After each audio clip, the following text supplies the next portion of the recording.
Life doesn't pause when you're sick. Vaccines against respiratory illnesses can help protect you and give you more playtime with your best friend.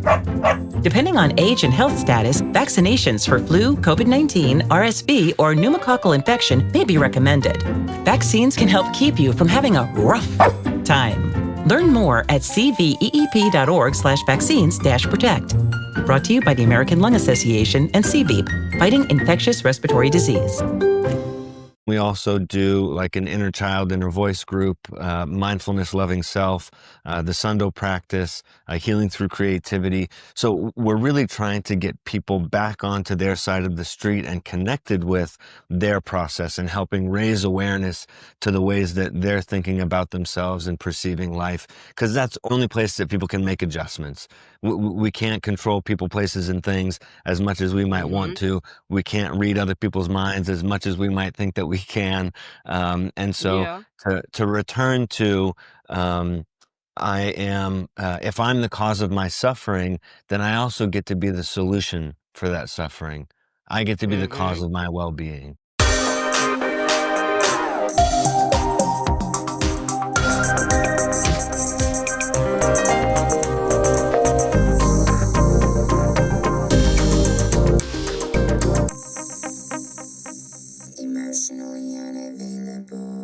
Hi, welcome to Emotionally Unavailable. This is truly a show about me and my journey. When I started Emotionally Unavailable, I thought I was just learning how to be more vulnerable. But somewhere along the way, vulnerability became transformation. Emotional, spiritual, human. Every guest I've spoken with has been a mirror, a teacher, a reflection of something I was meant to see. These conversations aren't interviews, they're energy exchanges. I'm not here as an expert, I'm here as a student of life. And together, we're learning what it really means to open our hearts, to show up honestly, and to find connection in the spaces we once hid from. The journey back to ourselves starts here. Hi guys, happy Wednesday. Hope you're doing well.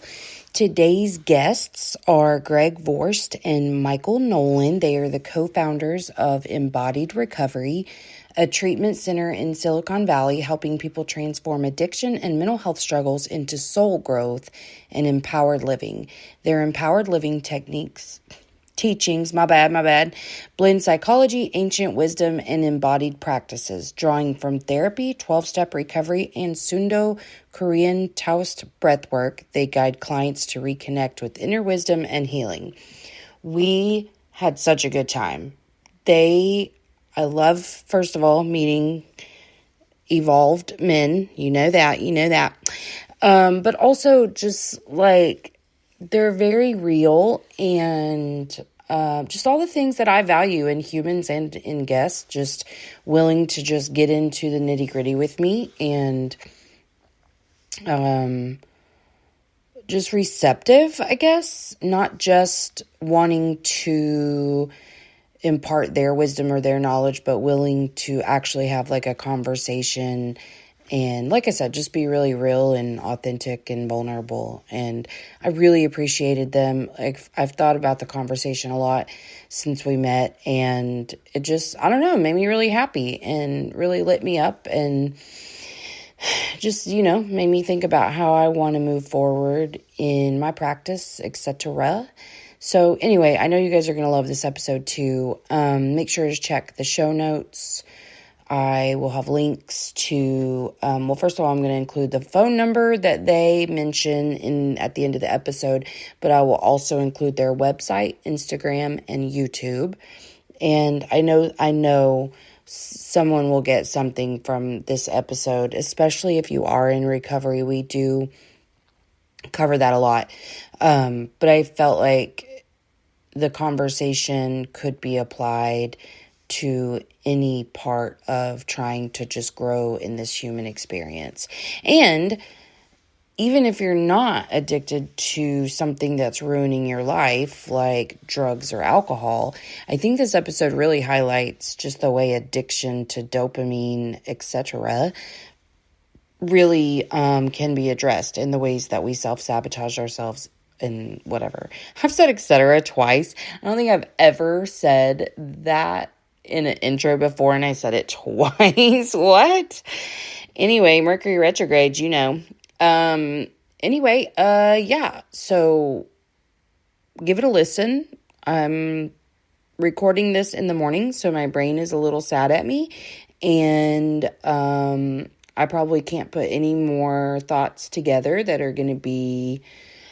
See, I can't even think of the words. So there you go. Hey, I love you. Thank you for being here. I appreciate every single listen more than you can ever imagine. I appreciate you being patient with ads, as it is a revenue source for me. And on this entrepreneurial journey, I will take any revenue that I can get as long as it is in alignment with my morals and values. But if you hate the ads, feel free to subscribe to the Patreon, and subscribe if you just want to support me and this show and its mission. I mean, it's here to stay no matter what, but it would be nice to also just have a little bit more revenue from it. But, you know, it's whatever. Stay for free. It's all good. It's all good. No hate for me. All love. I appreciate everyone listening. Probably going to regret this intro, if I'm being honest, because I don't know. Like, while I was talking, I was like, that might make people mad. And it might. And if it does, I'm sorry. Just trying to keep things real with you, you know? Okay, I'm so sorry. We have lost the plot, fellas. We have lost the plot. So I'm going to go. But, for real, Greg Vorst, Michael Nolan, they are amazing. I appreciate them so much. And again, check the show notes for their links. Love you guys. Have a wonderful Wednesday. Here's me and the boys. Emotionally unavailable. All right, I'm particularly excited to talk to you guys, for one, because of your work, but also I don't meet like men in partnership that much. And also, it's been such a pleasant surprise to meet men who have done the work. And so, like, but I don't get that many men in general, so No. I'm just so excited to meet you guys. So thank you for Mm. being on today. Yeah. If it's okay, I've already, like, thought of my first question that I really like to ask, which is, how did you meet? Mm. How did we meet?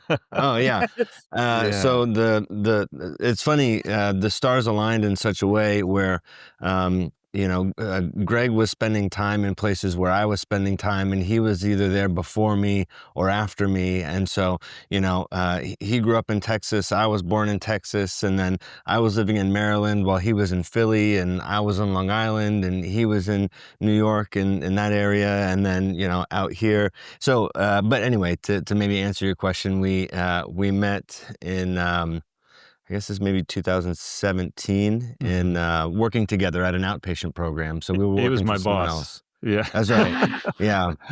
So Yeah. the way How that Greg tells the story cool. is that he kept calling and I was never calling him back, Yeah. which certainly could be true. But he just decided one day to drive up from LA, knock on the door, and say, "Hey, I heard you needed a therapist, so here I am." For real? That really happened?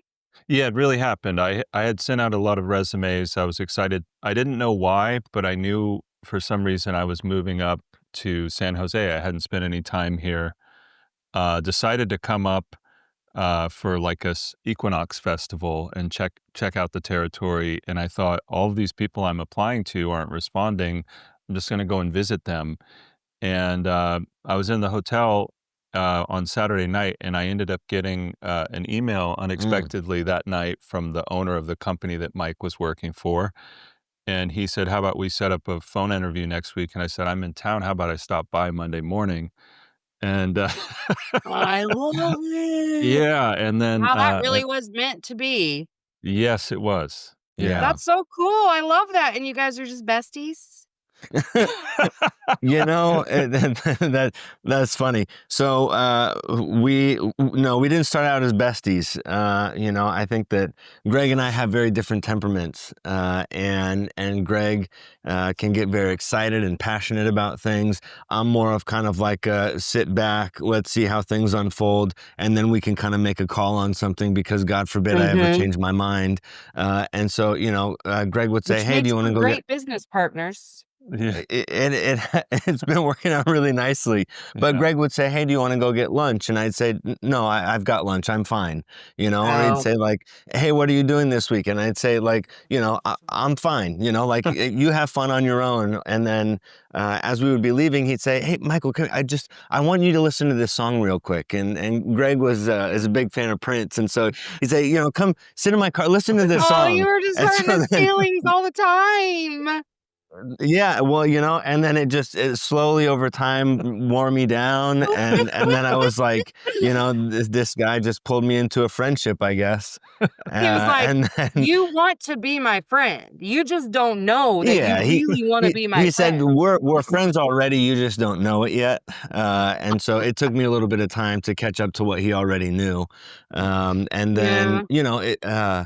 that program ended up closing, and I had gotten hired at a residential program, and they were in need of a clinical director, and I said, "Well, I've been working with this guy Greg, and you should really interview him, and he's great." And so they did, and they felt the same way that I did, and hired him as a clinical director, and I was their program director. So again, Greg and I just had another opportunity to work together, but in I think maybe a more meaningful way than we did in the Yeah. outpatient program. They were setting things up, and we were just sort of wiring security cameras for the facility.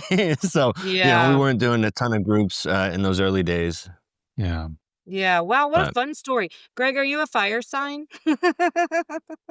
No, no, I'm actually, water, so my birthday just happened 2 days ago. Oh, happy So birthday.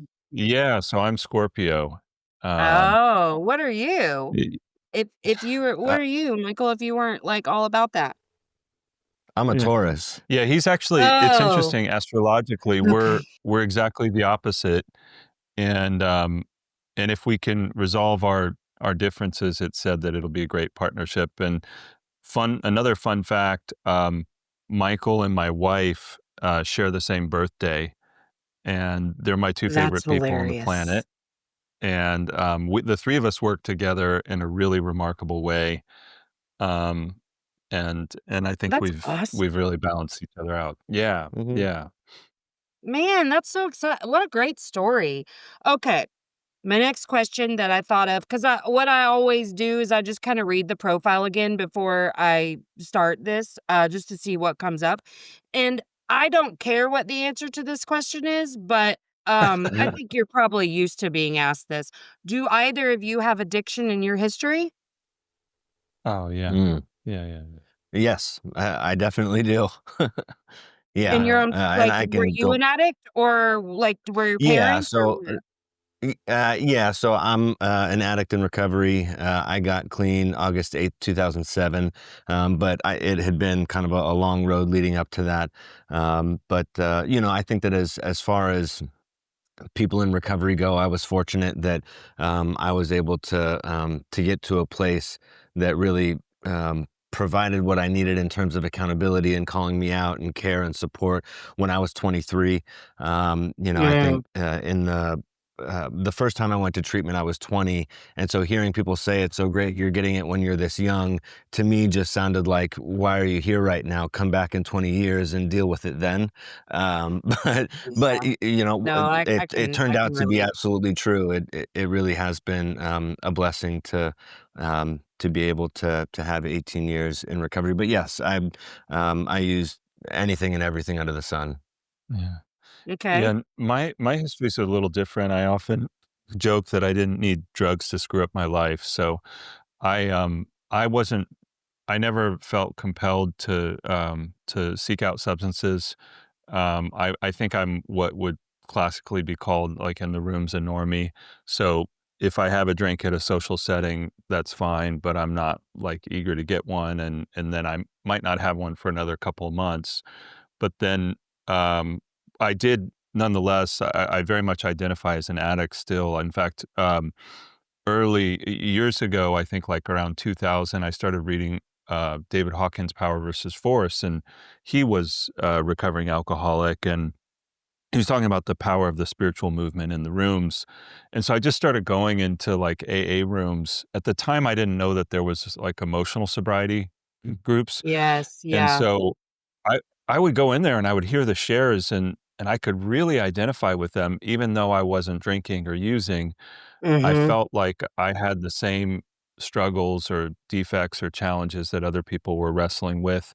I just didn't know how to put a name on it at that point. And I think when I was really fortunate when I went to school and did my internship as a therapist a number of years ago, that program was all recovery based. Like the educational model that they were working with was recovery based, and they would encourage you to go to each of the 12-step groups. And so I found myself in a lot of the rooms really connecting. So it was like ACA became my home group, but I spent a lot of time in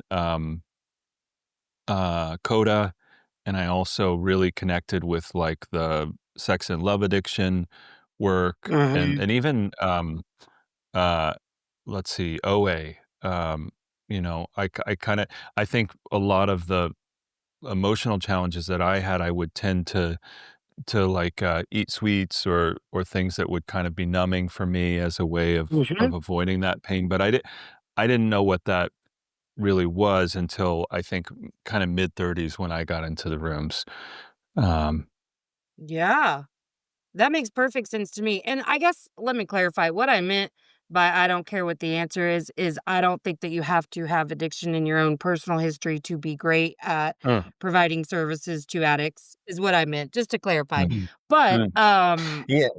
I I asked because like I love your answer too because I always kinda say, like, I'm addicted to life, and not necessarily in the, like, yeah. I'm high on life way. I mean, like, if one is good, 100's better, and, like, if I'm happy, how can I get to the next level of happy, you know? Like, I'm constantly having to watch myself and be like, Yeah. "Sister, what are we doing? That's not good."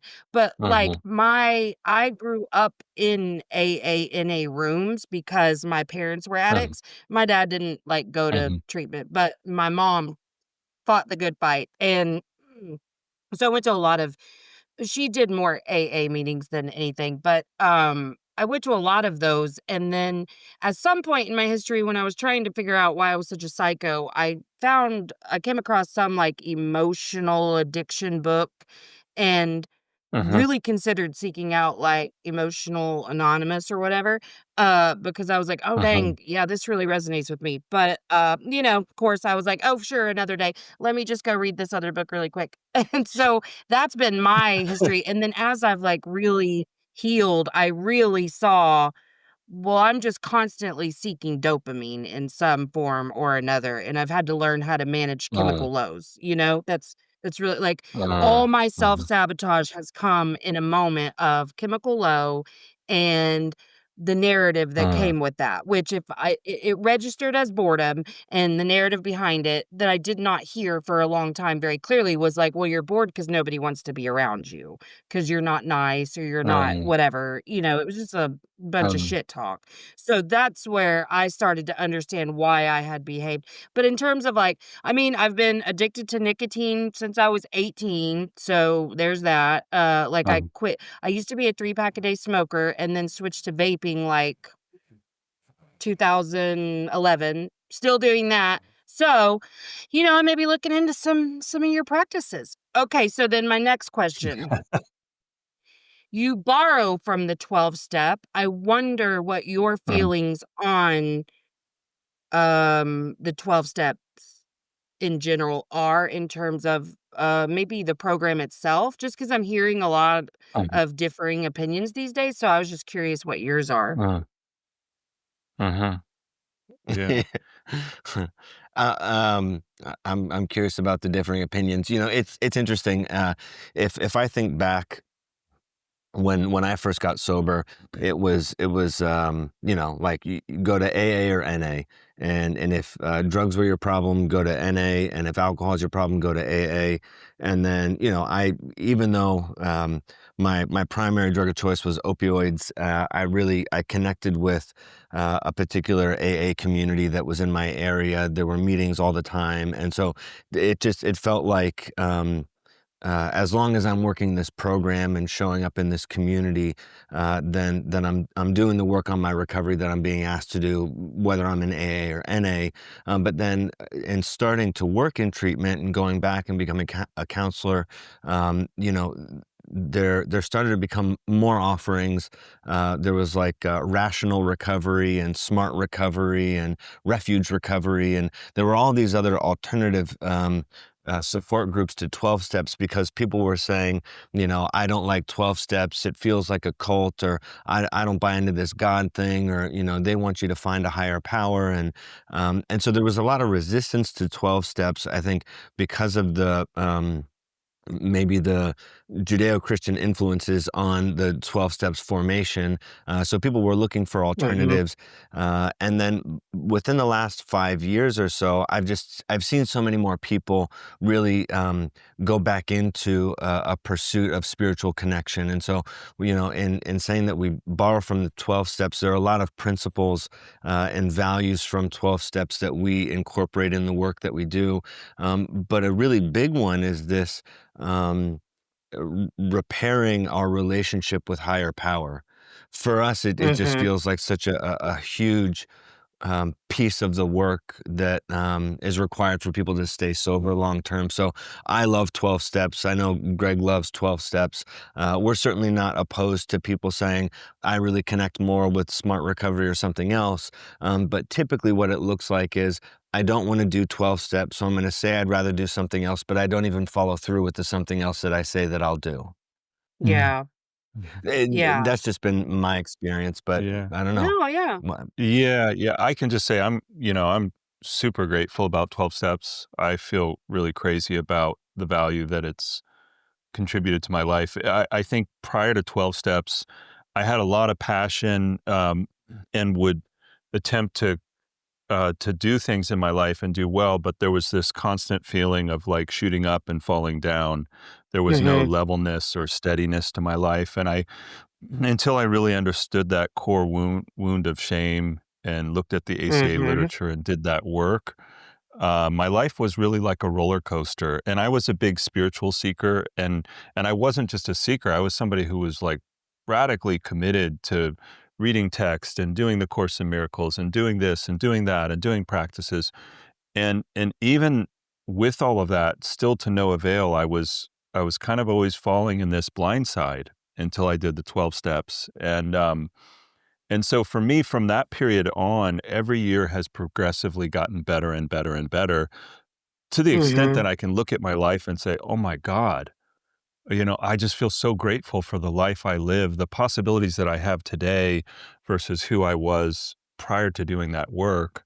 So for me, it's extraordinary, and I say that also just recognizing how confronting it is. And so there's Yeah. an element in the 12-step work that is not in like Smart Recovery or some of these other programs, where you're really challenged with your character, and there's that mentoring relationship. There are these aspects that are sort of core pieces of the 12-step work that I still, despite whatever shortcomings there might be, I've just seen it work in my life and other people's life. And as cliche as the saying is, those that work it, they get it. It's like, it's really, it's awesome. So I have so much gratitude for that path.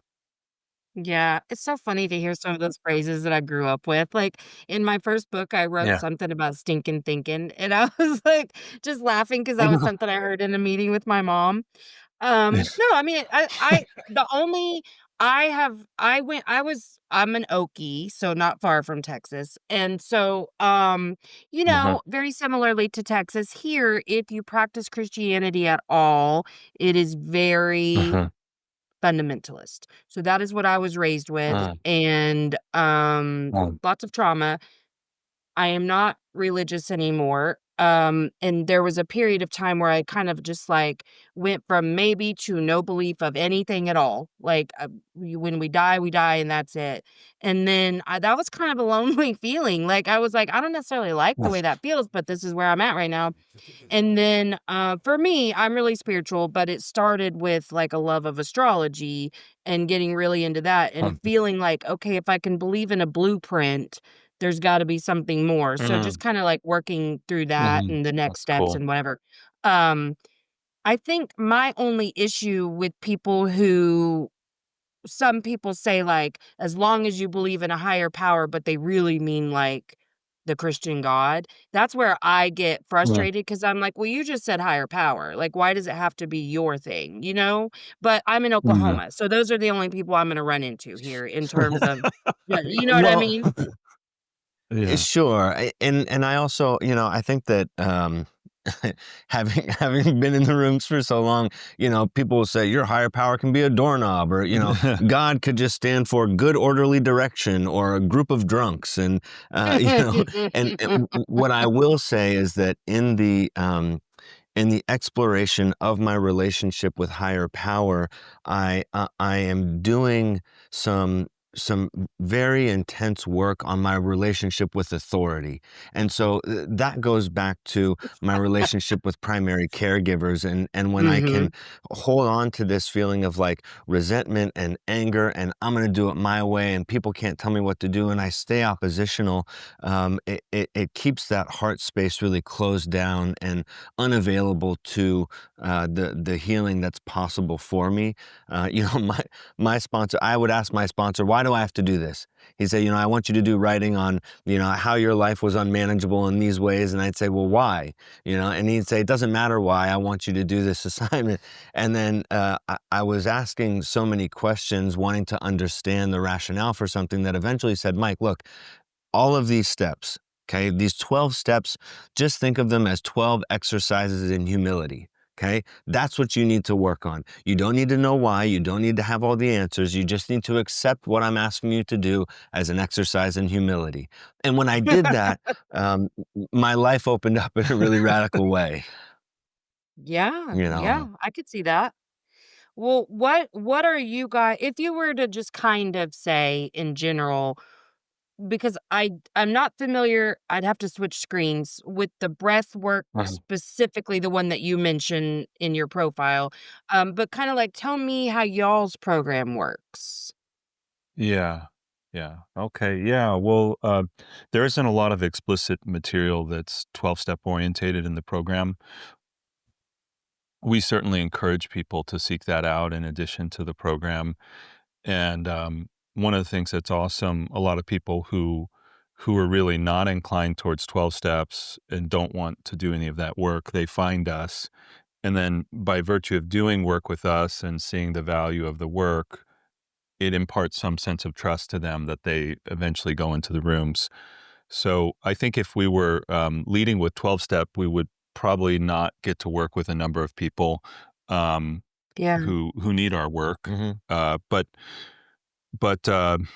so our program, one of the things there's a number of things that are probably key distinguishers in our program, but one of the first ones is just the embodiment work, the breath work that we do, and so that's a Korean Taoist practice, and there's some elements in it that are akin to like yoga and tai chi and martial arts, but it's really its own thing, and it's called Kuksundo. It's from Korea, and the primary thing though that I think really sort of undergirds a lot of the work that we're doing is there's this lower diaphragmatic breathing Mm. that we practice in a regular setting. You're getting, warm ups and cool downs, but at least 30 minutes of this diaphragmatic breathing.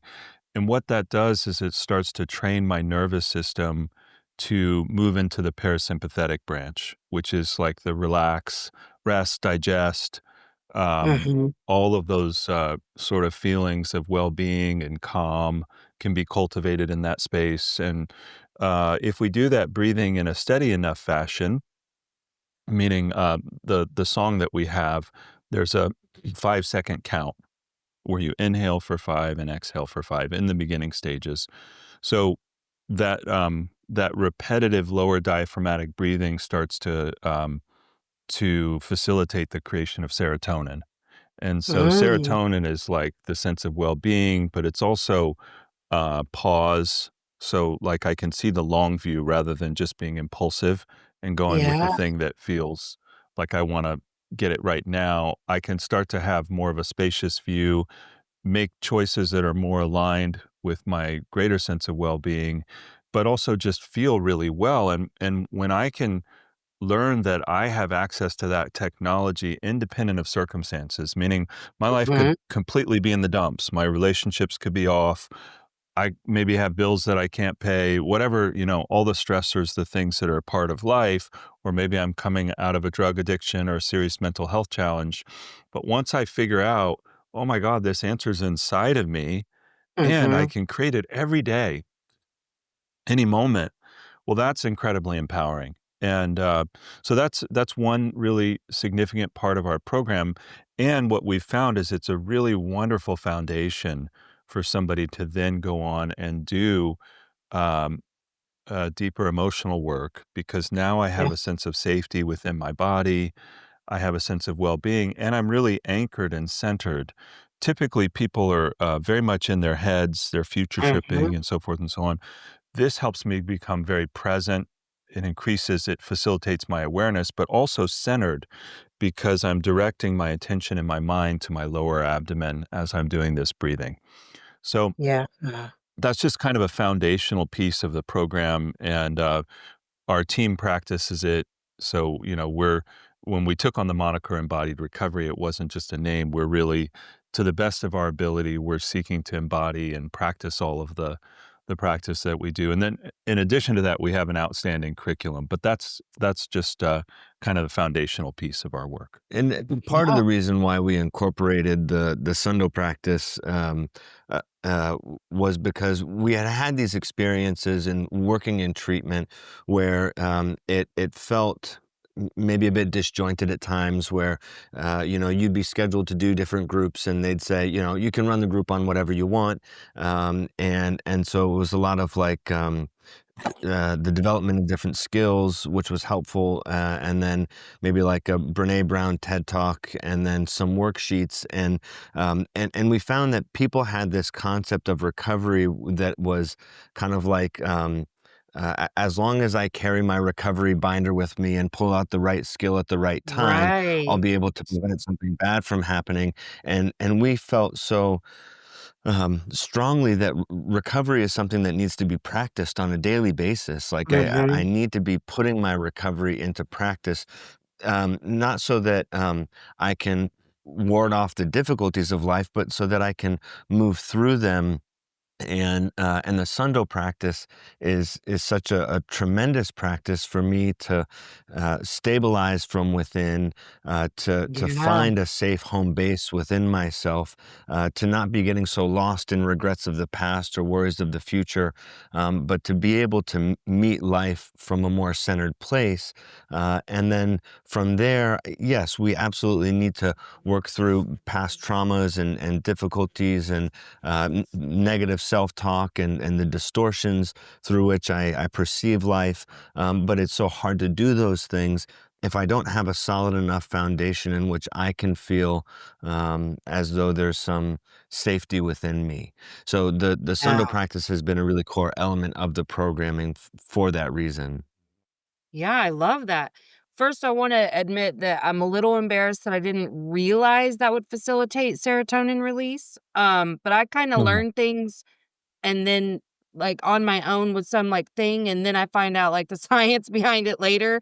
Um, that's Uh-huh. really cool. But, yeah, I was curious about the emotional work, so I love that this is the starting point, though, because for Mhm. me, I'm thinking back to, even prior to a mental health crisis, I couldn't have emotional conversations at all because there was 0 Uh, safety. I had 0 embodiment. uh, I was the floating head. I mean, I uh, may as well have been, a balloon yeah, attached by a string, mhm, and that was it because that's all I did was live in my head and overthink and, catastrophize and all the uh, things.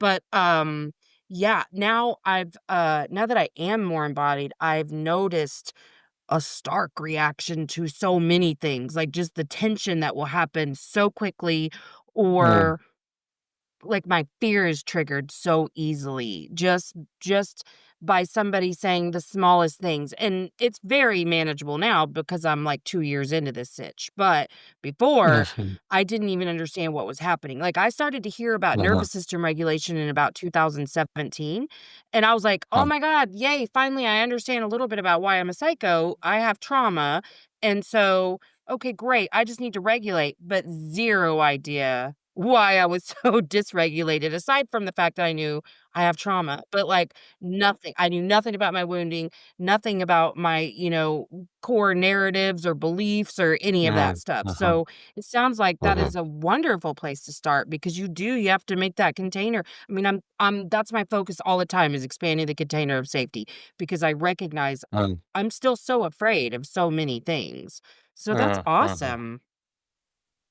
Yeah. And then you said you have a really good curriculum as well. You don't have to get into that, but how did you guys, like, I'm saying you don't have to spill your industry secrets, but how did you guys kinda Oh. come together to design that? Yeah. So, when Greg and I were working together in residential treatment, Greg was running the family program there. And so every Saturday, the families would come to the house where the clients were staying. And then he would run a group for like, 4 or 5 hours with the clients and their families in the same space. And so, we were talking about like, what it is that you're going to be teaching and these different concepts and so there's so much wisdom that's out there and in some ways it feels like a wild goose chase to like find the right resource that connects with me. And so we started down this path of creating 12 core teachings of our Empowered Living teaching series that cover topics like boundaries, codependence, the disease of the lost sense of self, habits, decision making, and providing them in a way that is um, hopefully engaging and speaks to people in a way that connects to their process so that they're not receiving the information and thinking, my husband could really use this, or, like my son really needs this teaching. This would be really good for him. Right. Yes, yes. Yeah, but to find themselves. And so, we have that core curriculum, but then we also do like an inner child, inner voice group, mindfulness, loving self, the Sundo practice, healing through creativity. So we're really trying to get people back onto their side of the street and connected with their process and helping raise awareness to the ways that they're thinking about themselves and perceiving life. Because that's the only place that people can make adjustments. We can't control people, places, and things as much as we might want Mhm. to. We can't read other people's minds as much as we might think that we can. And so Yeah. to return to um, if I'm the cause of my suffering, then I also get to be the solution for that suffering. I get to be the cause Mhm. of my well-being. So that's what Yeah. the curriculum is designed to get people back into an experience of. I love that. I mean, Yeah. I can't think of a single person on this planet that wouldn't benefit from that because I mean, we know that addiction doesn't exist in a vacuum. And that it does, like, most people who become addicted to anything didn't come from a place that was super healthy, I think, in my experience. Uh, Um, so I love that, like, are you still doing family work in the Sure. work that you do now, like, working with the family systems? Yeah, yeah. We haven't, so when COVID began, of course, at that time it was more about surviving and keeping the program going, and we couldn't have Mhm. large groups in a room. But we do what we do more now. So in those old days, I would have like 6 families all together, and that was quite a ride. It was a lot of fun Yeah. those Saturday afternoons. I Um, bet. but what we do more often now is Mike and I will work with the families of the clients individually, and then occasionally we'll bring everybody together and do like a large family group. And then something else that we do, we offer one of the core teachings, the Empowered Living teaching series, open to the public once a month, and the families come to that. And so that's That's another, cool. yeah. So like the final Wednesday of every month, we offer that, and so we see a lot of family members there too. Yeah, so that's been a nice venue for the families to come in and experience some of the educational material that their loved ones are getting in the program. It's a little bit different as far as the format because in the program we're able to do more interpersonal process work with the clients, whereas on the last Wednesday of the month it's a little bit more educational, but it's always so much richer when we have participation from the people that are showing up, and the families can get really excited about the material. And like you said, addiction doesn't occur in a vacuum, and when Hmm. one member of a family system is struggling with an addiction, the whole family is impacted in one way or another. And so in sharing that message with the families that they've got their own work to do is sometimes met with resistance, but ultimately if they can remain I bet. curious and open-minded enough, it can go really well to see a whole family come together and pursue this path of recovery. It's so exciting to see. I love that. Yeah, because I always say, like, when you change, the world around you changes. Like, just, Mhm. yeah, imagining an entire family system coming together to what even to begin, like, to support one person, but then everybody in the system, like, has their own impact. That's so beautiful. Because I don't take juvenile clients very often because it's the most fucking awkward interactions ever because I do virtual and they'll be like, I mean, yeah, and it's just not my thing. But I did agree to take one day. Someone reached out and I was like, "Okay, but we'll give it a trial run." Um, but I said, "But like usually when we're treating a kid, we're treating a system. So I'm Mhm. gonna invite you to do this work too." And it wasn't well received. It was Yeah. not well Oh, yeah, received. yeah. Like, "Well, I'm not really the problem. They've got this, and da da da." And I was like, "Mhm, mhm, mhm. Yeah, even still, I'm gonna invite you to do this work too, because that's Yeah, how this so if you want me to be the therapist, this is what we're doing." Yeah. yeah. Well, and family members can rightfully have so much resentment and upset towards their loved one that's destroying their life with substance use, let's Right. say, that to be encouraged to get into their own work is like, what do you mean? Do you not see what they're doing? Yeah, Yeah, obviously they're the problem. Yeah. right, or even, "I wouldn't be acting like this if I didn't have a family member who's Yeah, doing right. all this." Yeah, yeah. Well, that now you're taking it a step further, but I think usually what we find is, everybody's invested in their own addictive process, and it looks different in some of the family members than the others, but once we get everybody into the room, there's a lot of pain and there's a lot of avoidance, and, you know, you can see that they're usually in a session or 2, you can see the conversations that need to happen that aren't happening, and, Mhm. beginning to facilitate those and get everybody into their work. It's both really challenging and really invigorating. I think it's perhaps one of the most exciting parts of the work is to really see a system get freed up. Mhm. Um, Yeah. and then, sometimes I've been on the other side of feeling the brunt of the upset of every family member. Uh, and I'm gonna sometimes be that's even a wildly marvelous. uncomfortable. Yeah, but that can be really marvelous because it might be the first time they join together. They decide, Yeah. you're the worst therapist ever, Mm. but they've all Oh finally kind god, of that makes rallied my chest together. hurt. Mm. Well, Yeah. it's funny though because I think that in you said that like when I heal, the world around me heals, and when we see someone this is most Mm. often with like young adults, where they're still very much involved in the nuclear family, and they've maybe got younger siblings, and Mhm. their parents are trying to kind of step back and let their adult child become an adult, but they're excuse me, but the child is still very much reliant on their parents. And then when they get sober, that young adult, you can just see like the light come back into their face, and they're excited for life, and they're connected to their passions. And then it's almost like the parents start to get a little worried, like, this is great that they're doing well. And so I think we're good now. We can go, right?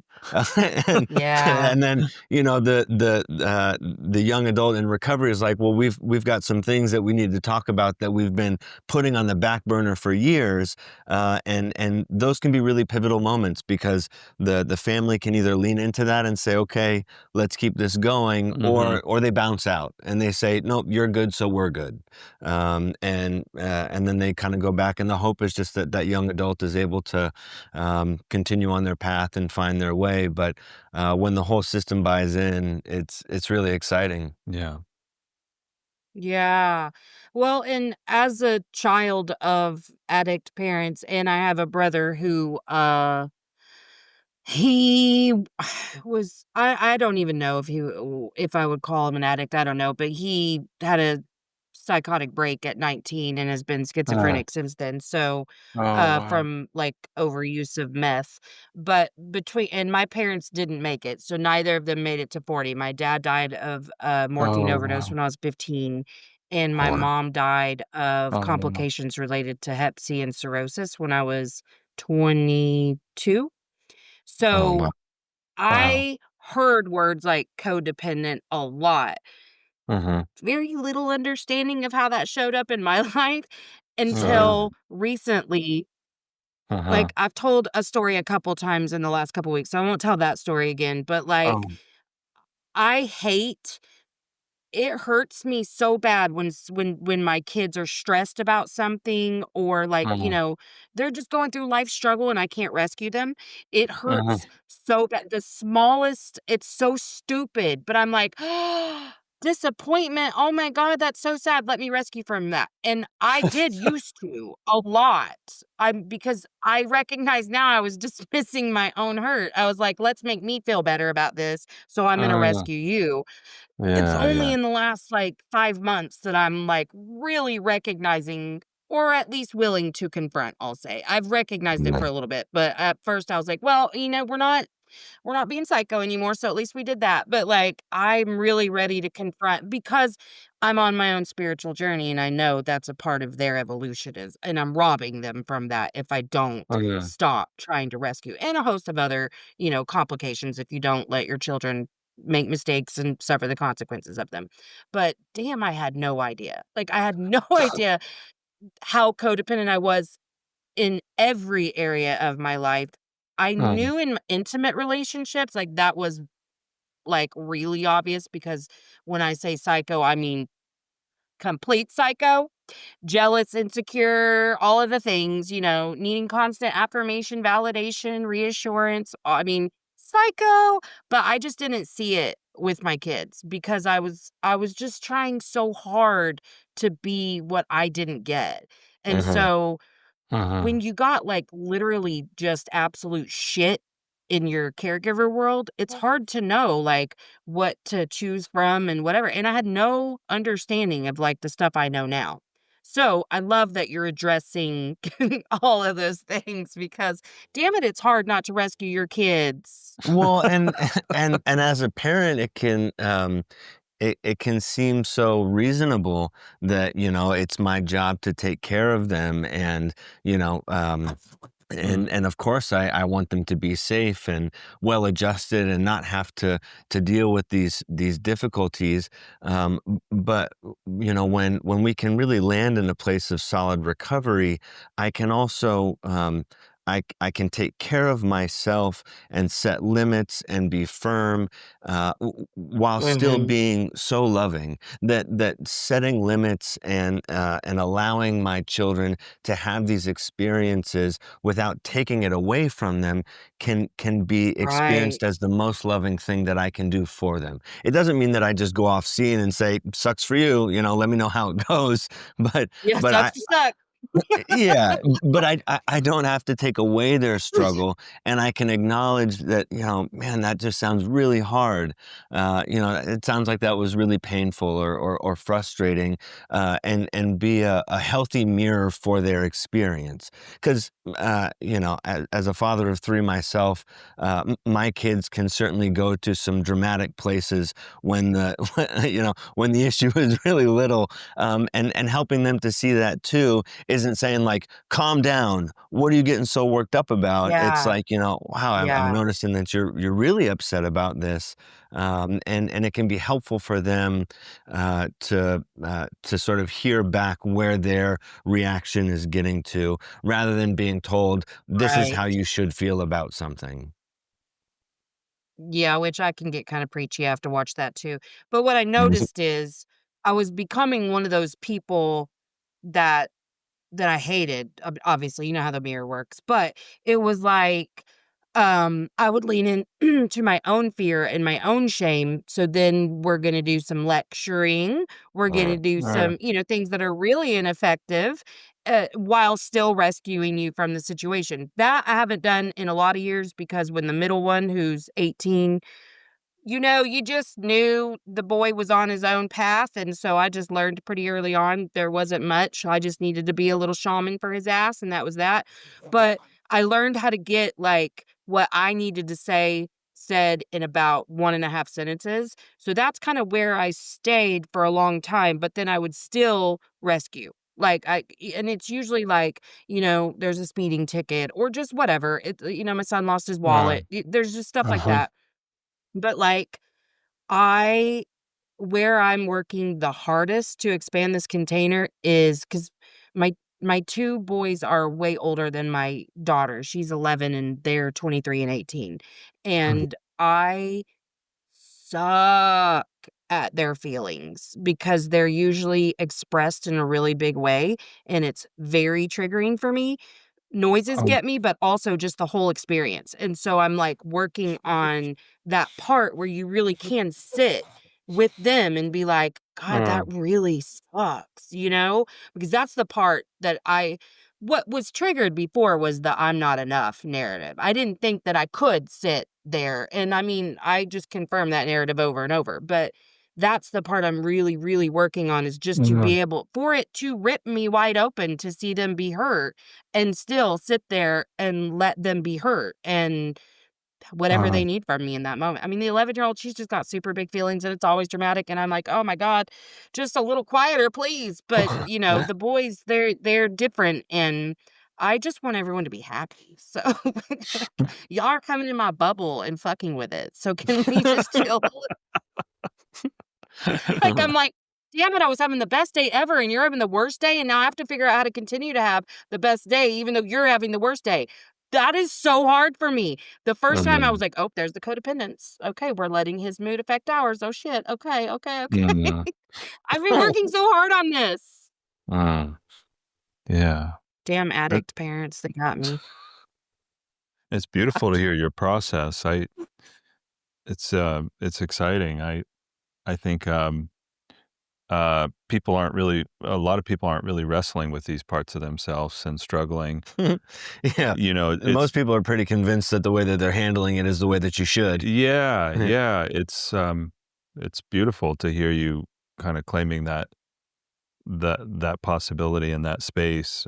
Um, yeah, Thank you. That's so yeah, sweet.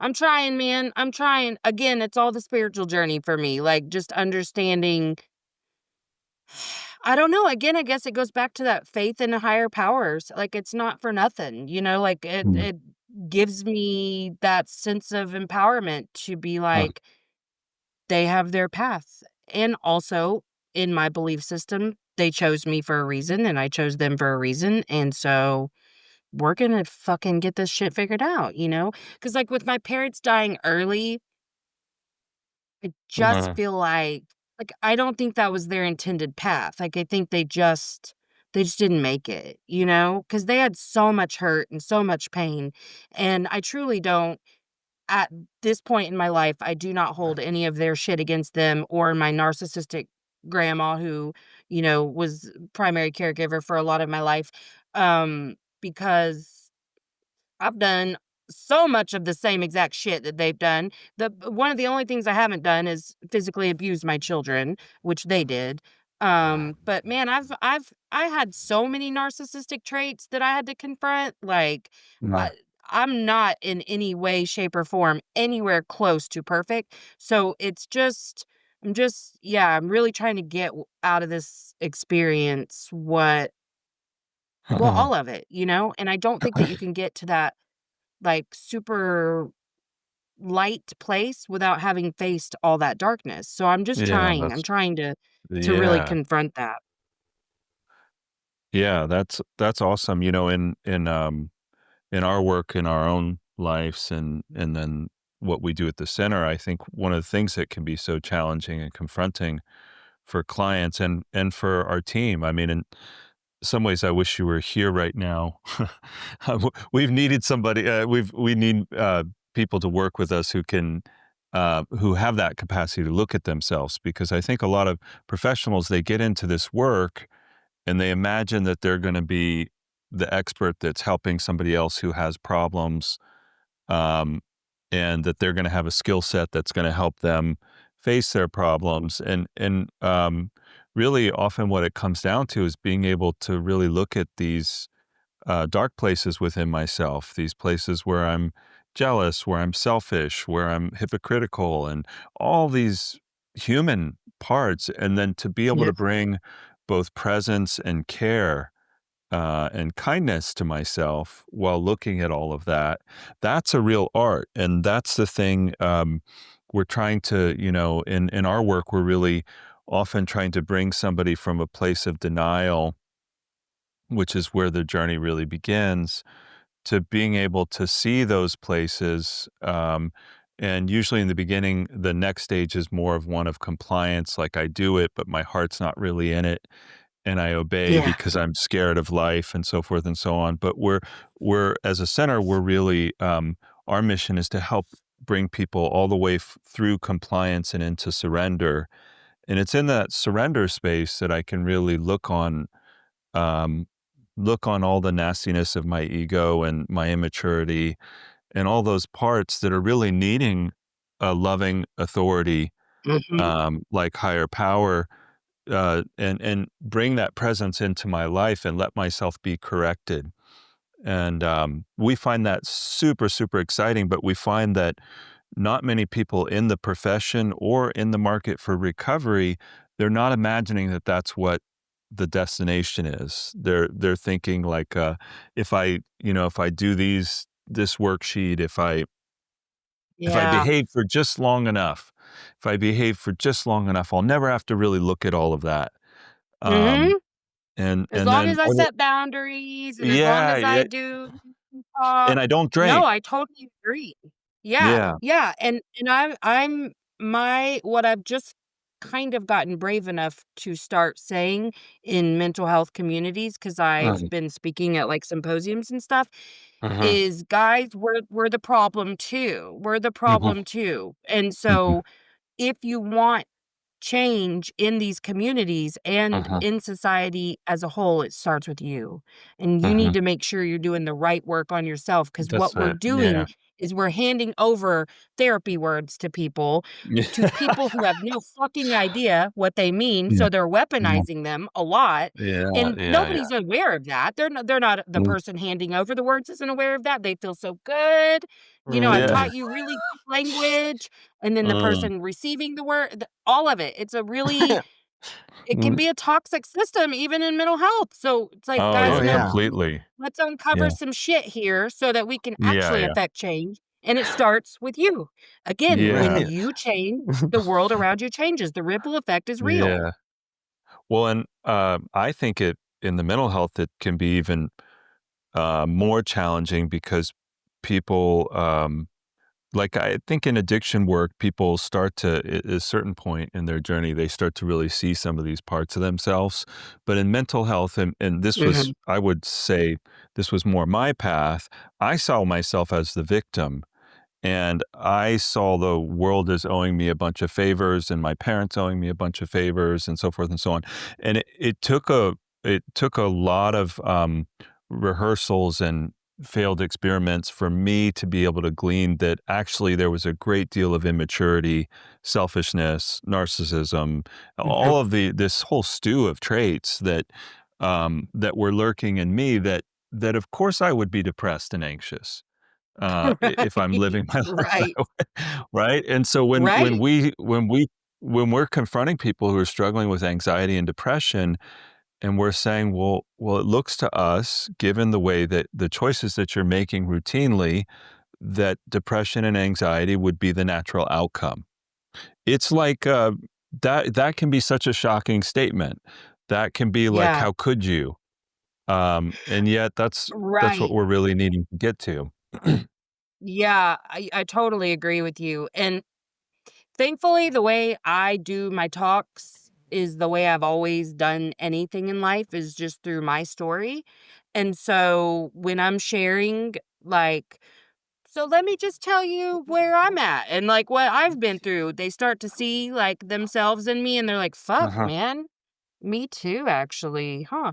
Because, and I don't care, they don't Yeah. even have to tell me that. Like, just go do your work, please. I'll offer you all kinds of free shit to please just go do your work. But for me, it really did start with that shame work. The Uh-huh. learning that I was covered in shame, had Uh, 0 idea how to love myself, even though I was the person. I was a real typical, licensed social worker, like, "You got to love yourself, guys, I love myself." But I did not because I didn't even know what that looked like. I had no idea what that looked like. So I'm like the blindest person in the room while professing the opposite. And when I learned, "Sis, you're the problem, actually. You're the center of every ounce of conflict in your life. Let's see why that is." uh, It was embarrassing. Like, I was like, "What? uh-huh. Oh my god." I've started to make amends with people because I'm like, "I did that Yeah, yeah. because I didn't even realize I was pushing everyone away to, be right and to protect myself, all of these things."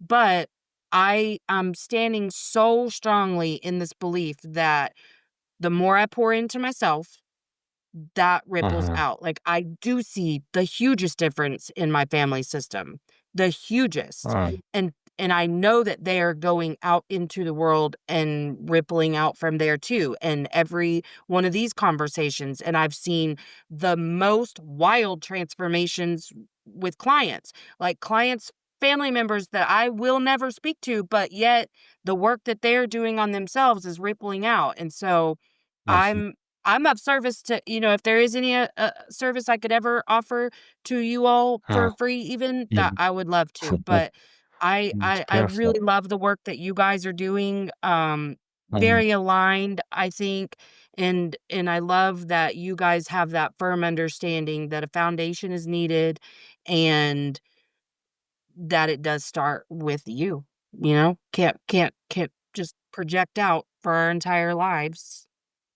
yes, and I'd also want to add to that just the huge value in community. And so, to try to do this on your own and, listen to a bunch of podcasts and read a bunch of books and learn a Mhm. bunch, is great. But to have a community that can hold you accountable to your Mhm. commitments and your growth is it's so important. And so, to anybody that's listening, we would Agreed. absolutely recommend that they find that community if they're struggling with addiction. We talked about 12 steps and the options there to be held accountable and to look at your character defects and to really work on yourself. But if someone's just struggling with mental health or emotional challenges, Codependence Anonymous is a great fellowship. Adult Children of Alcoholics, Greg had mentioned ACA, that to find your community, because addiction doesn't happen in a vacuum, and neither does recovery. And so we Yeah, need to have a group of people that support us. I agree 100%. Tell us where we can find you. Yeah. You can find us in Campbell, California, but you can find us online at embodiedrecovery.com. You can reach us through our phone number, 888-372-3610. You can reach out to me directly at michael@embodiedrecovery.com. And then we also have a nonprofit organization called Melos. And then the website for Melos is meloscenter.org. So that's M as in Mary, ELOS center.org. And that has some free offerings. It has our podcast episodes and the talks that we do monthly, as well as links to sober dance events and then Sundo workshops in the practice. Oh, I love that. I saw that link. I'll make sure I include all of that in my show notes. Is the phone number that you said, is that in your profile? That's a good question. I don't know if it is. If you guys just wouldn't mind sending a message with that too, so that I Yeah. could make sure to Yeah. include that, because we're not going to be very far out from airing because I had so many no-shows over the last couple because people book so far in advance and then I don't know, their calendar quits working. Oh. So now I'm like I was like 6 weeks out from recording date to posting and now I'm literally like a week. So just sometime in the Yeah. next, Oh, few days if you wouldn't mind giving me the phone number too, because I'd love to be able to yeah, we'll include get that. it. No That'd be problem. Awesome. awesome. Man, Yeah. I loved you guys Yeah. so much. This was so much fun. Yeah. This was fun. Yeah, Yeah. yeah, we Thank you. loved working with you. This was really cool. Yeah. Awesome. Okay, I'm gonna go ahead and push stop if you'll hang out for 1 sec. Okay. Hey, make sure you've given the show a 5-star rating on whatever platform you're listening to if you haven't already. And check out my website, empoweredwithmelisahepner.org, or my link tree on Instagram at melissa.hepner to check out my latest offers or workshops. All right, that's it from me. So make sure that you check out the show notes for links. And until next time, let's all just keep swimming. INDEPE and cut.